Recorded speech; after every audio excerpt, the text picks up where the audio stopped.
news today. Your electricity bills are coming down. Or are they? According to the ACCC, almost 800,000 customers are now paying less for their energy. They shopped around for better deals and they got them. And the government says this proves that their new laws are working. Those are laws forcing retailers to cut their standard offers. There are people who are seeing savings in very high order because there were standing offers that were way above where they should have been. So there were some retailers who had escalated standing offers, and that was completely inappropriate behaviour, which is why we've established a cap.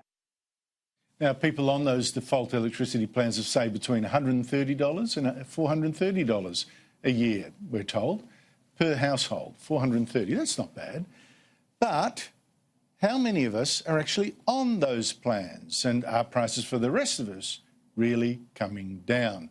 Joining me is Alan Moran from Regulation Economics, who studies the electricity market. Alan, thanks so much for coming in. Who is finding their bills coming down?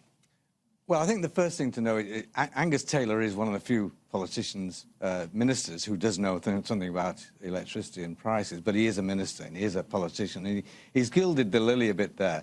The people who have seen their prices come down are those people on the legacy contracts, the standing offers, and they've been brought down by regulation. They've been brought down quite substantially. So they see a better offer, they go for a better offer. Right. No, they actually automatically will get that better offer. Okay. But that's only about 10 or at most 15% of total customers. The rest of people have already opted for better offers. There's plenty of ads on TV and whatever else for AGL and every... The big switch. Offering a better offer, and people have got that. So what we have seen is that those people on those legacy contracts have seen their contract prices reduced. The rest of us, at best, have seen no change as a result of this, but maybe even an increase in price.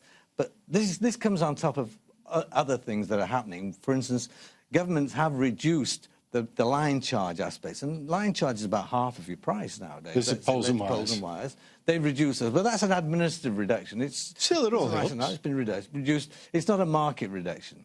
But government policies have increased the price for the green schemes. Directly, they've increased the price by about $100 per year, $120, I think the ACCC says.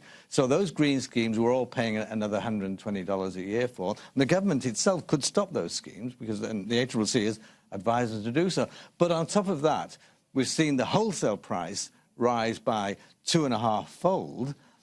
As a result of the green energy forcing up the wholesale price. So the wholesale price of electricity keeps going up? Keeps going up, yes. But the retailers are cutting here, snipping there, saving on poles and wires, and cutting it for some people. Right. That's what's happening.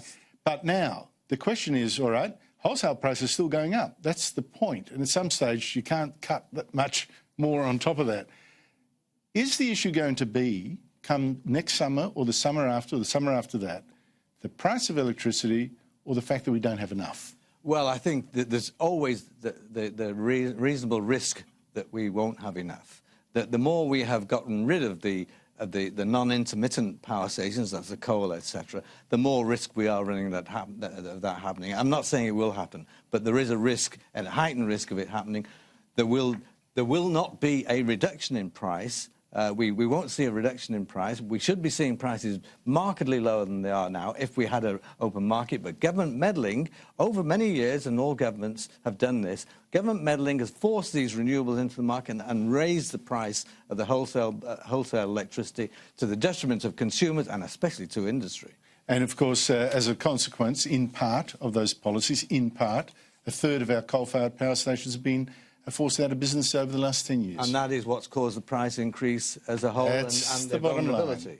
OK, so it might have gone down for some, but they're still far higher than they should be, and they haven't gone down for many other people. Alan Moran, thank you so much for your time.